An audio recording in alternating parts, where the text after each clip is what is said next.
Hey guys, it's Chris from Chris's Footy Kicks, bringing you another review from a boot that I have been wearing and wanted to get out there for you guys. So we are talking about the TLSS Goat Tactician MG multi-ground, whatever you want to call it. This is my review of the TLSS Tactician Goat in this silver and kind of teal turquoisey color. So if you want to learn more about this boot, then stay tuned. So guys, a lot of noise has been made and a lot of conversations in the past couple of months about TLSS, and it's a brand which I believe is from Japan. It's another one of these Japanese brands which are kind of gaining a bit of notoriety, and there's been quite a few people that have had these boots, tried these boots, reviewed these boots, and I really wanted to give my opinion on this boot and let people know out there kind of my thoughts on it, my take on it. I've played in it, as you can see. I've given it a good go, and yeah, I need to get into what I really think about this boot. So starting first and foremost, the package itself, the boot arrived in very nice box. I've got the box down there, TLSS paper, pretty much everywhere, even over the shoe trees inside TLSS paper. It comes with a load of information about what the materials are made of. You've got carvo in it. You've got this P-Bax powered kind of material in it as well. It's all made of castor beans and so on and so forth. You've got obviously this therma, this ortholite kind of insole, which I'll pull out for you now, guys. Here we go. This is the insole. Excuse me. Very sort of cushioned on the heel there. You've got flash foam in the bottom here, which is inside the boat. You've got the carvo insert in there. So there's quite a lot of tech in this boot. So it was one of the reasons why I really wanted to try it. It's come in this silver colorway, which is, you know, I'm not offended by. I quite like the greeny turquoisey color as well. It's obviously a full kangaroo leather upper, I believe. I'm pretty sure it is, but someone's probably going to tell me I'm wrong, but I believe it's a kangaroo leather upper. I went for the multi-ground studs, which you can see here in this iridescent kind of sole plate here, which is all the rage at the moment. Great until it wears off. If it wears off, if it doesn't, fantastic. If it does, yeah, it looks terrible. And obviously you've got all these little studs here. The boot itself has this kind of grippy material on the instep here, kind of reminiscent to the CTR 360.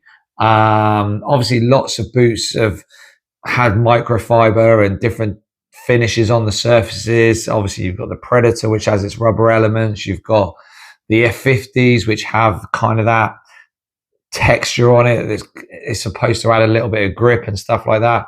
You've got these kind of cushion pads here, which are supposed to help dampen your control on your instep, which is, is a nice touch. Can't say I really noticed it that much. The heel is very padded. I went down to a UK size 8 in these, which is a Japanese 27, and US, I think it's a US 9, which I've done with a lot of my leather boots recently because they do stretch, Mizunos and Asics and all that sort of stuff. So you've got the worst laces, probably worse than Mizuno, and that really is taking the biscuit, TLSS. If you are listening and do watch this review, these laces have got to be something that came out of my 1980s school shoes. Yes, I am that old. They are terrible. There is no other word for it. I'm lucky I live in California because, man, if these were getting wet, they would weigh heavier than, I don't know, probably a small child. They're just going to soak up water. The tongue itself is nice. It's got obviously these little ventilation holes in it. I love the double lace holder. That's kudos for that. You've got this structure on the lateral side here, which is kind of like a plasticky sort of material insert in there just to give it a little bit of structure. I found that fairly comfortable. wasn't offensive at all. And then at the front, you've kind of got this like suede material which goes around the toe box. I'm not really sure what that is supposed to do. I'm not really sure why it's there. I couldn't really say it gave me anything. The only thing I have noticed is that it's changed color. I don't know if it's supposed to do that, if it's not supposed to do that. I haven't actually cleaned these yet since I played in them last. So I don't know if that's actually supposed to do that or not, but it looks pretty grubby and pretty terrible, to be honest. So yeah, all in all, a very good package for the price. I got these off of eBay, off a gentleman that was selling them, and I picked them up for a pretty reasonable price. So I was quite happy about that.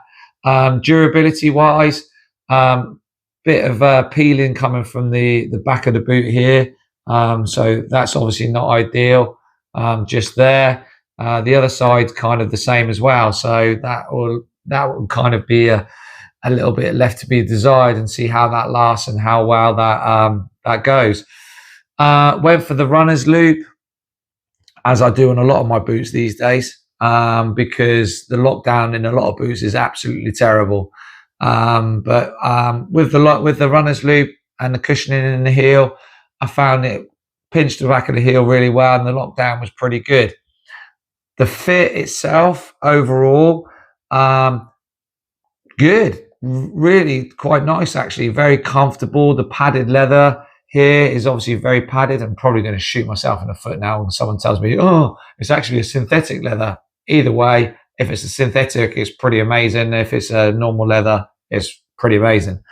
So yeah, all in all, actually not a bad boot to play in.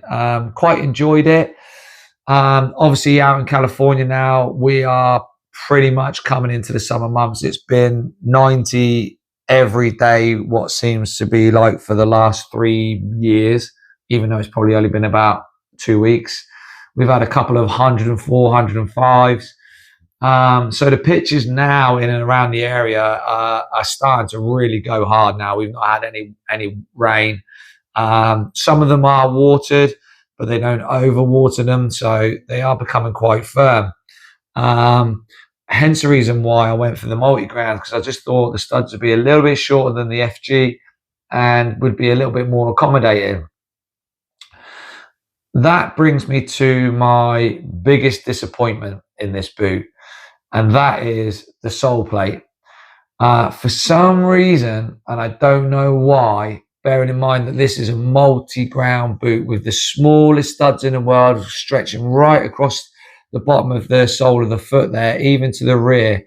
I had stud pressure on the left foot, which I found really uncomfortable. It was okay for probably the first half an hour or so, and then after that, it became quite laborious, to be honest, and quite uncomfortable, to the fact that I really wanted to take them off, but I was obviously playing and also in a coaching session with them, so it's not as though I could have just taken off the boots and said, hey, your session's over, my feet hurt.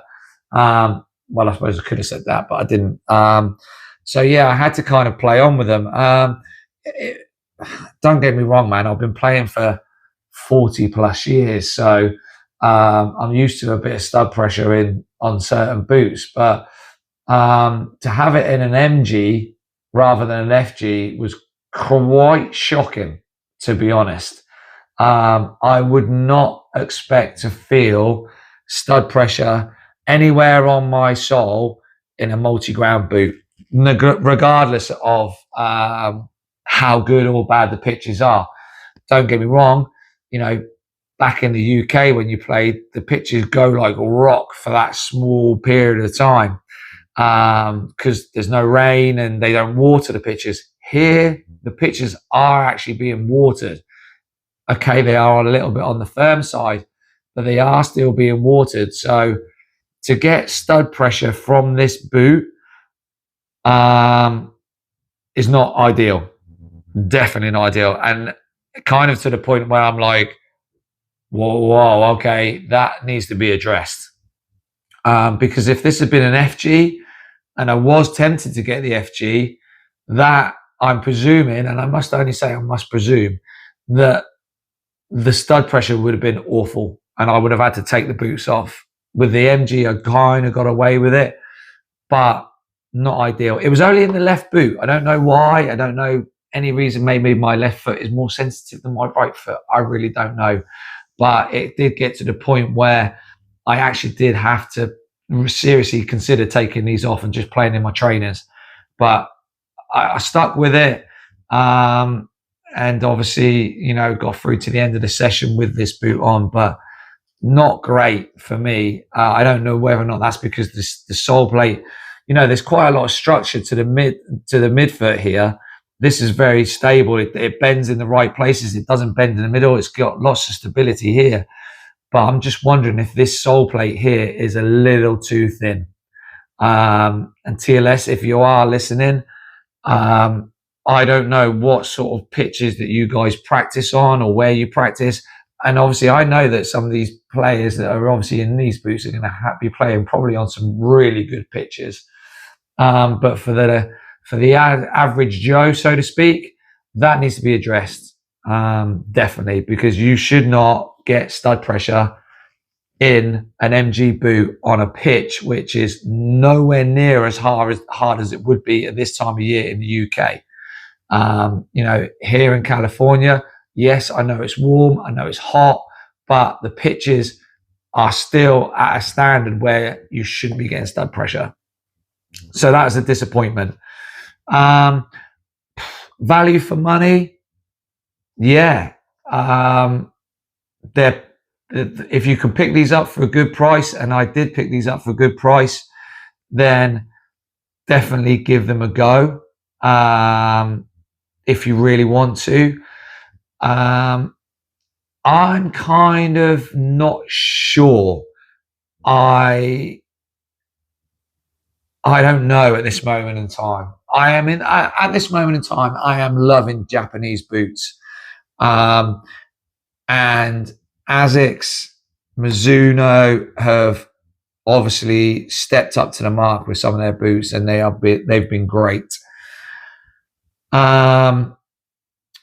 So I was left a little bit disappointed by these, considering how many people have tried them and said that they were great. Now, I would not put them in great. I would put them in okay, because of that sole plate. Everything else about the boot, I actually like, apart from the terrible laces. They've seriously cheaped out on them massively. Everything else, I actually quite like about the boot. The lockdown, good. The upper, good. The way the tongue is built, formed, great. Don't like this bit on the front of the toe box here. Don't know what that's for. Don't know what that serves. Don't know if it's supposed to give a bit of protection to the leather underneath, but eventually it's going to wear off.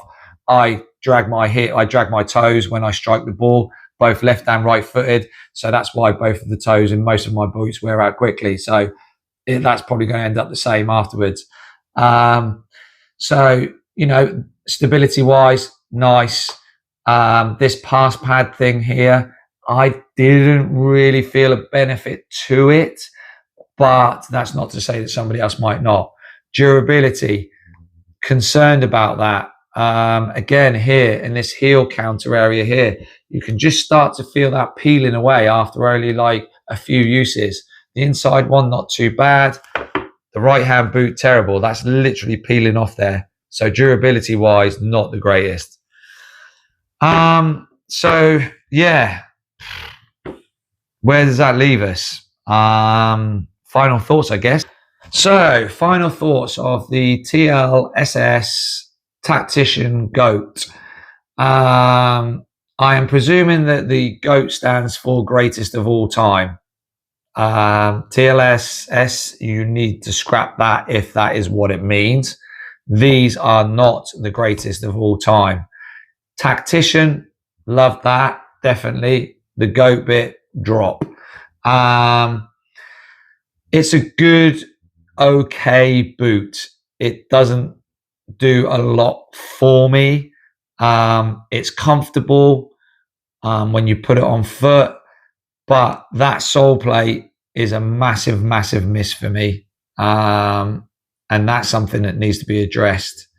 So, all in all, guys, it's great value for money. It comes in at, I think, around about 150 US dollars. I didn't pay that, but that's what I think you can pick it up for. Tokyo Football normally have these in stock. eBay have got these. TLSS are due to go live with their own website, I believe, fairly shortly, if not already launched by the time I do this video. Yeah, there's a couple of things there that need to be worked on for them, from me, in my opinion. But yeah, that's it, guys. Please stay tuned for the future. We have an unboxing of the Hypervenom, which is a massive, massive boot that has launched and caused controversy.